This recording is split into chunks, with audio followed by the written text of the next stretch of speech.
Every time I'm in it, you sit there and you start smiling to yourself. Isn't this incredible? Isn't this amazing? And you do have a right bottom lip wobbling moment over the whole thing, because it is absolutely knockout.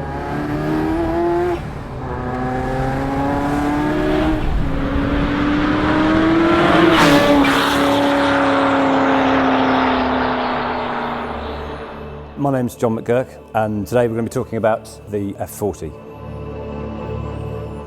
I've owned the car for 10 years. I've driven it about 20,000 miles over 10 years. It's part of the family. It's the whole thing. It's an emotional car to have, because you love it.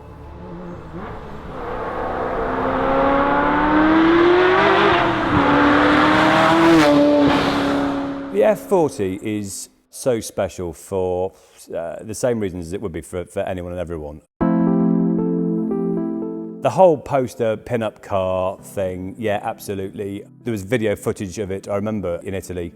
Flames coming out the back, big rear wings. I mean, the car was just obscene, and it's always been such an interesting car to look at. There's something going on with each panel. There's something interesting, vents, air intakes, badges, whatever. So anyway, so fast forward a bit, and I worked at a Ferrari dealer in Loughborough in the 90s. And of course, at the time, the cars were coming in for servicing and sales and what have you.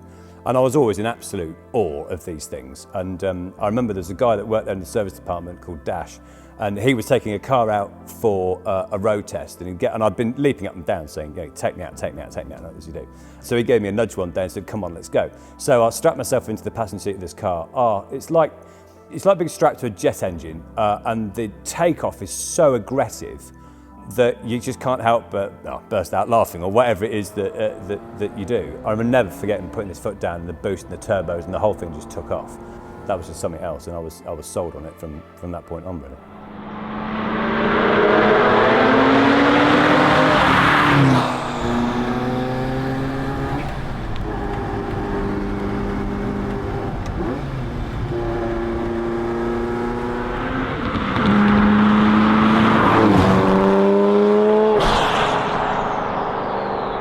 We went through a period of buying and selling F40s, F50s, 288 GTO, all the special stuff when it was within reach of mortal man.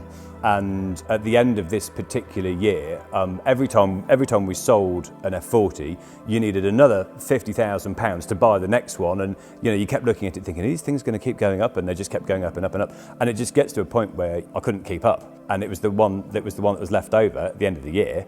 And I literally, I rang the bank manager and said, I need some help, remortgaged the house. I just did everything and anything I could to get the funds together, turned up with it at home on the driveway, and said to my wife, look what I've gone and done, sort of thing, and that was it.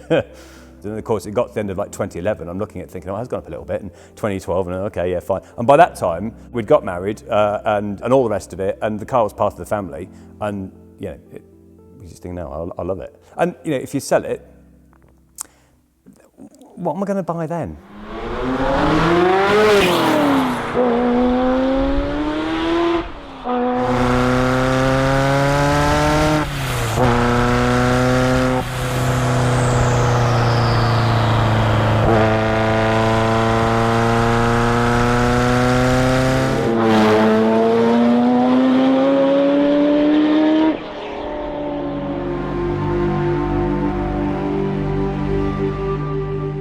This is a 1991 car. It started life as a cat car, non-adjustable suspension, and as quite often with a lot of these cars, the early history is a little bit unclear. We've got the details of who owned the car, who supplied it, there's some service history and stuff. Buying F40s particularly, you need to become a bit of a detective with each car. So you've got the paperwork over here, and that's great, but actually you've got to look at the car, because so many of them have had not a great life. Some of them have had accident damage that nobody wants you to know about. Some people disconnected speedo cables on gearboxes, need to drive around Europe and then bring them home again. Lots of that sort of stuff went on. So you've got to look at them and make your own mind up as to whether you think it's a good, authentic car or not.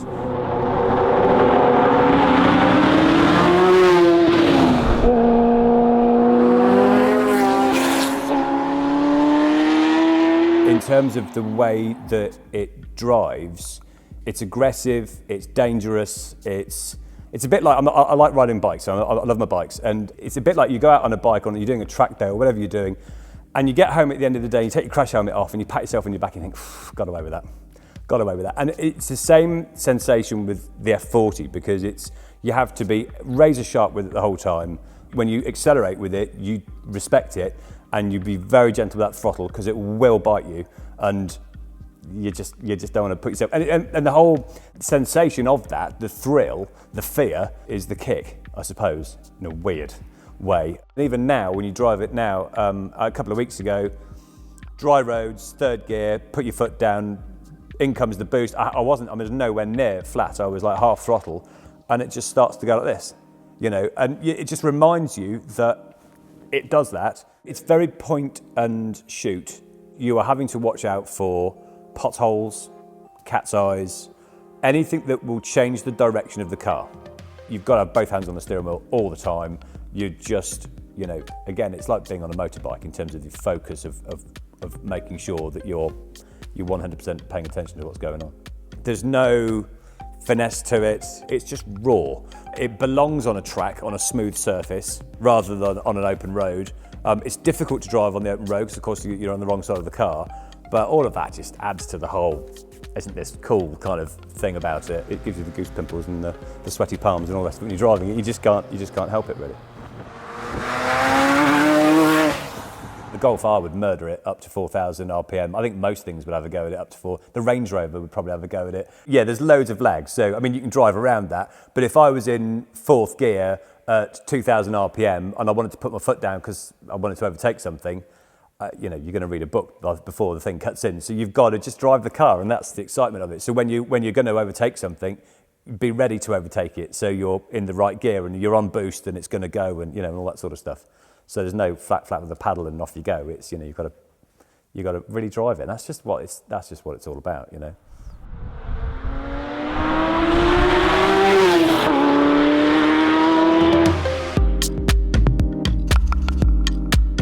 Memorable trips with the car. The gathering at Silverstone was something else, because there was so many cars all lined up, all going around Silverstone together. And I've got a photograph actually, which I took of the car in the pit lane before we went out, where I could make out the number plate of the back of my car, surrounded by all these other cars, and it's just such a brilliant photograph. But I remember actually there was one guy who he'd just bought his car, and I remember him going round the car, picking faults with it. Now, the guy didn't drive the car there, it was trailered there, but he was going around saying, this isn't clean, that's not. And I looked at him and I thought, oh, come on, And I thought, he's probably going to drive the car around the circuit, put it back in the trailer, and never ever get in it again. But the Silverstone thing was mega. There were so many cars there. It was a really amazing bit of history to be a part of. I've been out in the car with a pal of mine who's got an XJ220. That was really cool, the two cars going together. I've been out before with a friend who had an F40 as well, and we were driving along together. So having two together, come on, But other than that, when you talk about memorable trips with the car, it's always memorable, right? So it's every time you go out in it. A lot of it is to do with other people's reactions when they see the car, and that's nice, because you get the people that really, really appreciate it. It creates a load of attention. I've had people overtaking me on the motorway, and the passengers leaning out the window trying to get a photograph of the car, that sort of thing. You get the guys in the Seat Cupras who are wheel spinning next to you, and they want to, and all that sort of stuff, right? You just let it all go. But it's always a memorable thing.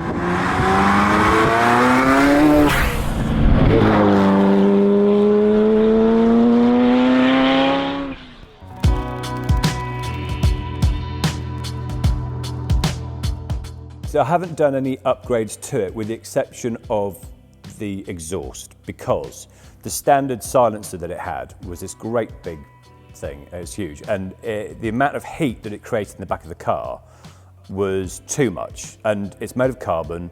They do go up in flames, as we see every now and again. And of course, the one thing that scares you about it is the fact that the car's going to catch fire. So when I first had it, and I had this exhaust at the back of it, the fact that it was too quiet was annoying, but you kind of forgave the fact that it was too quiet for the flames that it threw out the back of the car, which at night time going through tunnels was spectacular. But But the heat that was created at the back of the car, we got to the point where you couldn't touch the back of the car. It was too hot, so the whole frying egg on the back of the car. And I'm thinking, this is crazy, because it's just going to go up in flames. So I've got a friend in the motorsport world, and he custom made an exhaust for me. Did a cracking job of it. So now it sounds brilliant. The flames aren't quite so dramatic, but that's probably for the better. But the back of the car is now the right temperature and not dangerously hot all the time. But other than that, I'm leaving it well alone.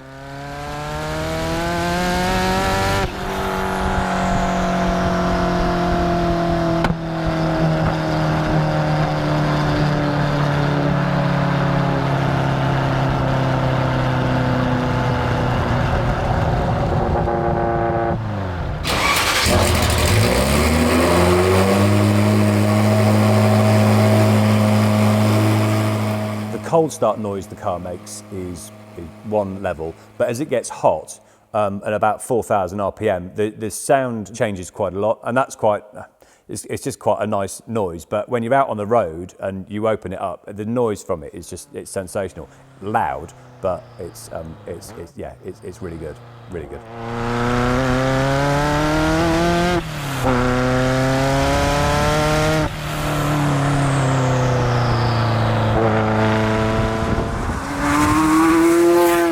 On cold start particularly, like say if I reverse the car out of the driveway in the morning, drive down to the bottom of the road, which isn't very far, so I'm in first gear, I might get up to like 3,000 RPM, that's it. You let off the throttle and it pops, cracks and bangs really loudly. Now it'll do it more when it's cold than it will when it's hot. In fact, it does it particularly when it's cold. It's hilarious, it's entertaining, it's head turning, all that sort of stuff.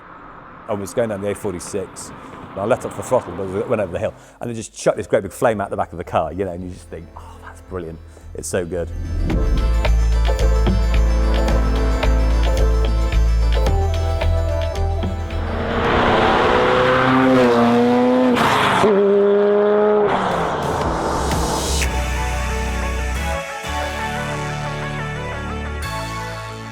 I'd love to say that I'll keep it forever, but the problem with the car is that it's a selfish thing to have, in as much as wife, 2 children and all the rest of it.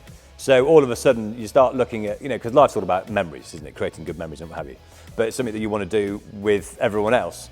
But I'm punching above my weight with it. It's going to get to the point whereby the car's worth an amount of money that, wow, I mean, what can I possibly do with that, maybe? I'd love to say that I'm going to keep it forever, but I don't know. I don't know. You don't know what's around the corner, do you? But it'll be a sad day when it goes. If it goes. Don't know. We'll see.